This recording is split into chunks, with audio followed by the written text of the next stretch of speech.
There is a very pervasive myth about Russia that is costing people their lives. And it's a myth that you've probably heard because, ironically, it's a myth that Russia uses to further advance their war efforts.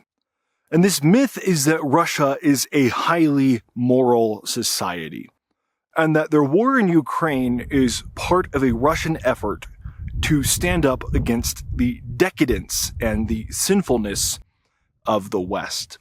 And like I said, this myth is not harmless. Even aside from the fact that it's being used to promote a war, there are actually people who have believed this myth, which has led them to their deathbed. For example, there was a recent very famous case of an American man from Texas who moved his family to Russia to avoid the pervasive decaying society here in America, at least. That was their reasoning. And when they arrived in Russia, this family who arrived in morally superior Russia, the father volunteered to join the Russian military, being told that he was going to be a welder in rear areas, basically in a support position. But this man was lied to, and instead of being a welder, he ended up on the front lines, where very likely he will perish if he hasn't perished already. This situation, of course, is incredibly sad, but it is full of truths and ironies that it is actually vital that we fully explore. Because what we see is somebody leaving a place that they deemed to be immoral, falling prey to other kinds of immorality, where they are lied to, which is immoral, where they are sent to the front lines of a war that does not need to be happening without sufficient training, with a language barrier where they're sure to die, basically showing that the society that has done this to them does not hold any actual value for human life, which is also immoral. And here we see a twist of ironies, where a lot of people have been fooled and deceived into thinking that Russia is a much better society than they really are, just because they express their moral decay in different categories than that moral decay might express itself in the West. But actually, as we'll see in this video, the categories aren't even different. They just do a better job of hiding it below the surface. In this video, I am going to explore the morality of Russia, and in fact, I am going to expose the immorality of Russia. And I'm going to do so from a Christian perspective, acknowledging that the vast majority of my audience in this video is not Christian, but also acknowledging that the people who are having these moral discussions about Russia on both sides are typically pointing to a Christian view of morality. Russia, of course, claims a Christian view of morality with their Eastern Orthodox, Russian Orthodox Church, and the people who say that Russia is morally superior to the West are typically doing so from a Christian sense of morality. And I want to show once and for all that this is simply not true. Now, I'm creating this video as a pastor of a Protestant Christian church in the United States. Yes, I have a YouTube channel. Yes, I was a pastor of a Protestant Christian church before I had a YouTube channel. And I really feel compelled to make this video to clear the air. Because unfortunately, a lot of Christians have shamed themselves. There's no other way to put it. They have shamed themselves by becoming apologists for Russia's war of aggression against Ukraine, choosing to believe the one-sided lies that Russia tells without examination, without looking carefully at the moral flaws on Russia's side as well. Basically choosing to offer, without justification, a moral reasoning that says it's okay for Russia to attack their neighbor and commit a war of aggression. Now, obviously, on its surface, that alone should be seen as immoral by any Christian who studies their Bible. Unfortunately, though, that hasn't been the case. So what I want to do is I want to focus on something that I think will be more compelling, which is to show why Russia is completely off base when they say they are a more moral society than any society in the West. First and foremost, there's something that should be extremely clear to everybody, but unfortunately to a lot of people, to their shame, does not seem to be clear at all. Which is that if you say you are a morally superior person and you use your moral superiority as a justification for doing immoral acts against another person, The moment at which you commit those immoral acts, you cease to be a morally superior person. So if you say, for example, like the Russian Orthodox Church has, that doing things like killing children in Ukraine is justified, that attacking civilian infrastructure is justified, that bombing civilians' home is justified, and doing other unspeakable acts that I cannot even mention in this video because YouTube would not push the video out because those acts are so heinous they cannot even be mentioned. If you say all these things are justified because of moral superiority, you reveal that your moral superiority is not something that is in you, an ingrained belief system, but rather just something that you try to use as a justification to do whatever you want to do. If you use your morality, quote unquote, as a cloak for immorality, your morality is in and of itself immoral. So for those who are tempted to think that Russia is more moral than the West, and therefore they are justified in whatever wars they choose to do because they are doing quote unquote God's work, you should realize that all you have to do is actually read your Bible just a little bit to see that that is not true at all. In fact, when we read our Bibles, we realize that actually the Bible describes every single thing that Russia has done in their war against Ukraine as inherently immoral. In fact, there is a very good passage in the Bible that really sets up this video well. Again, I am trying to lay the foundation for a Christian view of morality to show that whatever Russia says, they are not actually ascribing to a Christian view of morality. Because in Proverbs 6, which is just one passage, and there's many more that we could quote, we see that every single thing that Russia has done in their war against Ukraine is considered to be detestable to the God of the Bible, and therefore the God of the Christianity that they claim to follow. In Proverbs 6, it says there are 6 things that the Lord hates, 7 that are an abomination to him. Haughty eyes, haughty means proud, a lying tongue, and hands that shed innocent blood. A heart that devises wicked plans, feet that make haste to run to evil, a false witness who breathes out lies, and one who sows discord among brothers. Again, all of these things that I've just read perfectly describe what we've seen from Russia throughout their war of aggression. Obviously, they have been swift to shed innocent blood. And even if they try to justify their war and say Ukraine isn't innocent, they have intentionally targeted civilian infrastructure, so they have been very swift to target innocent blood and shed innocent blood. But even more than that, we see condemnation for the fire hose of falsehoods campaign that Russia has poured out throughout their war, where Russia has propped up a propaganda campaign basically to tell lies to justify their efforts, not acknowledging that this morality that they are trying to defend says that God hates a false witness who pours out lies. And we see very swiftly what Russia is doing is thoroughly condemned by the scriptures they claim they are defending. However, let's move past the obvious fact that war itself is immoral if you are the aggressor. And let's look at some of the other claims that are made about Russian society, and let's attack the fibers of the idea that Russia is even morally superior in the first place. And I want to do that in a couple of different ways. Really primarily by showing the hypocrisy between what Russia says versus what Russia does. And I want to attack what Russia accuses the West of, but I also want to point out how in many ways Russia has its own categories of moral failings that might be different than the categories they accuse the West of, but that are still massive failings, and that they really should be leveling against themselves if they're going to make moral arguments in God's name. So obviously when it comes to Russia's case for morality against the West, the first thing people always want to point at is LGBTQ issues. Because LGBTQ lifestyles are legal in the West, and they are not legal in Russia. And a lot of people make a big deal about this, not realizing that regardless of the legality of these things, these issues are prevalent among Russian society, and not just among Russian society, they are prevalent among the very soldiers who say they are fighting for morality. A lot of people don't realize, but the Russian military has a persistent HIV problem, which has been growing rapidly since the beginning of their war. And in fact, among Russian soldiers, the HIV problem has increased 20-fold, which is massive.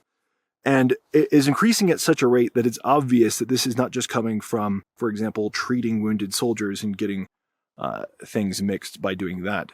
It's obvious that this is happening in other ways, and I'm not going to get into the nitty-gritty details, but there are really only two other ways that this disease can be transmitted, and we see really both of these issues very prevalent among the Russian military, as their soldiers have a sense of basically fatalism. Live it up now because we are probably going to die tomorrow. And this fact alone is really extremely damning because it shows the hypocrisy just on its head.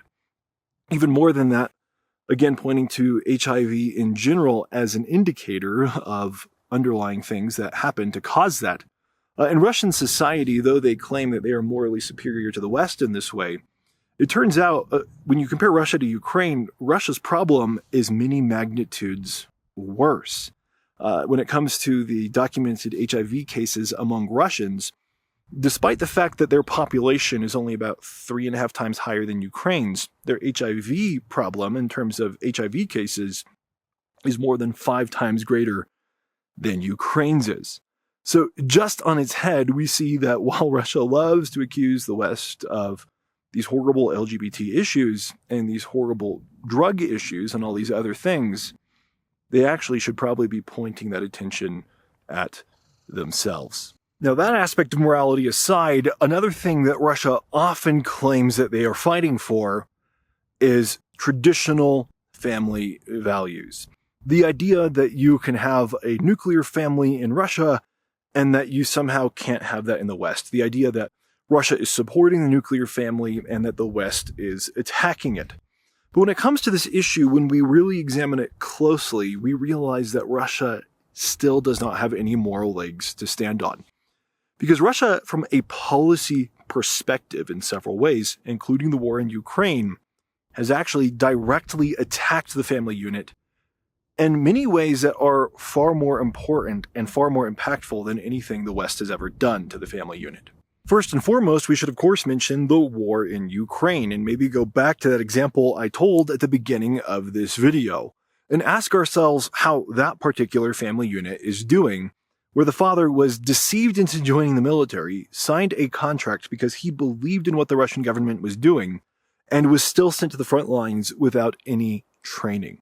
What you have to realize is it is extremely hypocritical for a society to say that they value the family unit while destroying family units in order to defend the family unit, where you are taking young men, most of which will have young children, putting them on the front lines, knowing that they will perish and not caring about that at all, but in fact trying to accelerate the rate at which you do that. And Russia in particular, of course, has war tactics that emphasize higher casualty rates, showing really a disregard for human life and also a disregard for the family unit. More than this, though, when we look at the war in Ukraine, there are, of course, very well-documented stories of Russia stealing children from Ukrainian families and taking these children from their family units and putting them basically into nationalist indoctrination camps within Russia, where these children are basically taught that their homeland is completely wrong, that Russia is the only proper nation on the planet, and really instilling them with propaganda very similar to what the Hitler Youth did to try to turn these children into a weapon that will be used by the Russian state.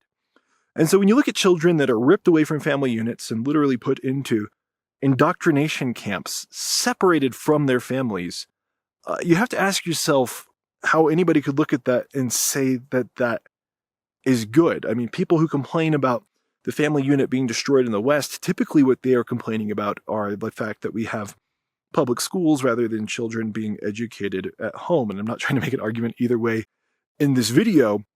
My point is that worse than taking children away from their families and literally training them in nationalist ideology? And clearly that's not the case. And so obviously, as with every other aspect of their morality, when it comes to their war against Ukraine, Russia has not put their money where their mouth is. However, war aside, there are other issues within Russian society where the Russian government, as a policy, has ripped apart family units. For example, it's really well known that throughout Russian history, alcoholism has basically been state-sponsored. I have other videos exploring this in extreme depth. I won't cover it in complete detail here, other than to say Russia had some policies to subdue rampant alcoholism when Vladimir Putin was out of office, and the minute he got back in office, he reinstituted the policies that basically promoted alcoholism within the country, even having his own vodka brand, Putinka Vodka. Within Russian society, this state-sponsored alcoholism has obviously and predictably caused some very serious problems, particularly within Russian family units. Around 40% of Russian men, for example, are known to engage in binge drinking every week, where they consume a massive amount of high alcohol content alcohol, typically vodka. And the problem is so rampant that it has noticeably lowered the life expectancy of Russian men, who have a life expectancy, I believe, of around 66 years as compared to 74 years in the United States, and around, I think, 80 years in Europe. And there have been studies that have attributed this decline in life expectancy directly to alcoholism, which causes death in a lot of different ways. Obviously, it causes health issues. It also causes mental health issues, and that leads in a certain direction. And so men are getting ripped away from their families at a far younger age than they should. Far more young men in Russia die than in any Western society. But aside from being ripped apart from their families in that permanent way, obviously the men who are engaged in this are being ripped away from their families because it's really hard to be a good father, a good husband, when you are always binge drinking. And this is the family values that apparently Russia values so much. They care so much about the family unit that they promote this alcoholism to subdue the men in their country so that these men don't rise up and overthrow the state, basically. And they care more about that than actually the cohesion of the family unit. And in that way, we see, obviously, when Russia says they care about the family unit, that is just projection to defend a narrative. When you look at their actual actions, they don't do anything to properly defend the family unit, except for maybe having state policies promoting women having more children because they are running low on men in Russian society. And they need the women to have more children to replace these men, to fight for the government, and also to work to supply the pensions, because Russia has a massive demographic problem. Supporting all of this, which I forgot to mention, is that at one point Russia actually legalized domestic violence. Basically because, well, I don't really know what their justification was, but the real reason seemed to be that Russian men were so prevalently alcoholic that domestic violence was just bogging down their police systems, bogging down their court systems, and they really didn't want to deal with it. And so they actually decriminalized the domestic violence that was a result of the rampant alcoholism, which is just insane that anybody can look at that and say, these people are really superior to the West in their family values. Now, we could, of course, cite more examples, but that's just not necessary. What I've done already has been sufficient to expose the hypocrisy of Russia in a way that is measurable with data and is citable with sources and is very difficult to disprove because it's actually true. Beyond that, though, I want to now move into kind of the implications of all of this, because a lot of people might find this highly surprising. How can Russian society be so immoral when you look at the Russian state and you realize that the Russian state actually has a church, a state church?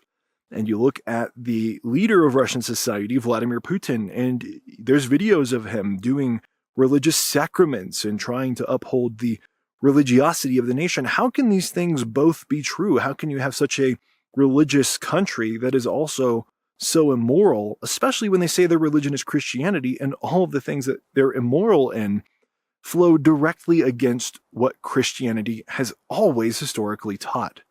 And that's when you have to realize that the Christianity within Russia is a very specific type of Christianity that has been molded by the Russian state over many centuries so that the church is used as a tool to expand the power of the state rather than vice versa. I've long said that when churches mesh with state governments, the state ends up using the church for its purposes. The church doesn't use the state to spread and promote the real version of that religion, and that has always historically remained true, especially with Russia.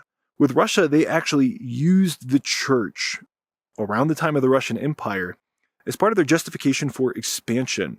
The czars taught that they were basically God's emissaries on earth. They had a divine right to rule, and because they were God's kingdom, God's true kingdom that controlled God's true church, the Orthodox Church, they had the right to expand their kingdom in whatever directions. Narratives that were not exclusively used by them, but were used by them to devastating effect. There is a reason Russia became the largest empire on earth in terms of landmass, and there is a reason that Russia was able to get a lot of people to fight for them over the years, and that's because they used religion basically as a propaganda tool. They divorced religion from its actual text, its actual foundations, and they morphed it into something they could use as a propaganda tool to expand the borders of the state, and that is something that the Russian state still does today. There is an Orthodox cathedral, for example, that's quite new, that was built in the Putin era to glorify Russia's historical wars and to basically show Russia's conquests as highly spiritual endeavors, and that is a narrative they've tried to attach to the war in Ukraine as well. And so you see their real goal here is not to promote the religion, but to use the religion as a tool to promote the state. That is why they will say they are Christian, but will do things that are not at all consistent with what are universally considered to be Christian values. And it is really a shame that Christians in the West, so many Christians in the West, have fallen for this and have believed people who just say that they're Christians instead of looking at their actual behaviors and analyzing whether or not they really are a brother of the same faith. This also addresses one of the main concerns that a lot of people had early in the war against Ukraine that really had a lot of effectiveness here in the United States in particular, which was when Ukraine banned the Russian Orthodox Church. There was a huge narrative in the US that Ukraine was persecuting churches, this and that, not realizing that the Russian Orthodox Church had married itself so closely with the Russian state that they were actually indistinguishable, and that by doing so, which was not wise at the very least, and I would argue is condemned in the Bible, the Russian Orthodox Church made itself vulnerable to any attacks against the Russian state because they married themselves with the Russian state. And even here we see that what is said about Russia and religiosity and Ukraine and religiosity and what is actually true are two different things entirely. It's actually extremely ironic that throughout history, the idea of promulgating the Christian religion through force, through military conquest has been so prevalent. Because Jesus himself actually addressed this. And again, even if you're not a Christian, you should know Christians should believe the words of Jesus, right?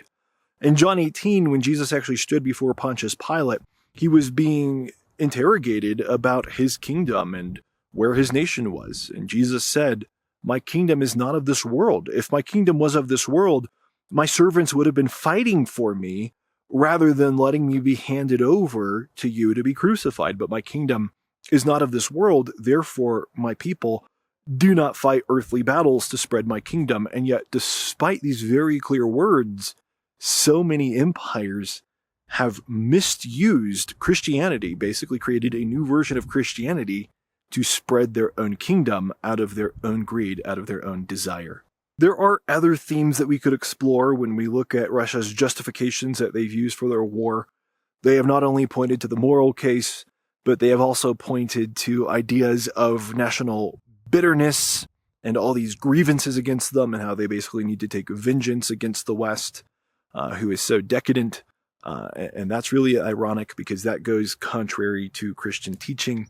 We could also point out the irony of how Russia uses arguments that the West is so decadent. When we look at all of the moral excesses of Russia that I've already described, we see that Russian society is actually quite decadent they're just decadent to the level that they're able to be decadent, and the average Russian can't be as decadent because they don't have access to as many resources. And the reason they don't have access to as many resources is because they are one of the most unequal societies on earth, where the very same people spreading these narratives about the decadence of the West have siphoned all of the wealth from their own people through dishonest means. I'm talking about the oligarchs who have taken over Russian business and have used their power over Russian business not only to start wars, but also to keep the Russian people down and to keep all of their wealth flowing to them. There's so many things that we could discuss, but I think I've made my point. When Russia says that they are a highly moral society fighting against the evil of the West, there's zero truth to it. I hope this discussion helps. I know I'm talking about religion, and not everybody is going to agree with everything I said. Hopefully you can see, though, the consistency of my points within the moral Christian framework that Russia tries to use, and you can see how Russia is completely inconsistent with their own professed morality. That being said, if you enjoyed this video, if you learned something new, please do like the video and subscribe to the channel. It's completely free and it helps me out a bunch. If you want to support future videos like this, you can also support me in a number of different ways. There will be links in the description. I don't expect that of anybody. It's just a way for people who want to support my work to have a way to do so. But if you do that, I really do appreciate it. It really does keep my videos going. YouTube ad revenue isn't the most consistent, and YouTube ad revenue is often prohibitive about having honest discussions like this one. I would not be surprised if this particular video actually gets demonetized. And so the support of the community helps me to create more videos, having more real discussions, and hopefully more valuable discussions as well. Thank you guys so much. Be sure to also check out one of these videos on screen, and I will see you on the next one.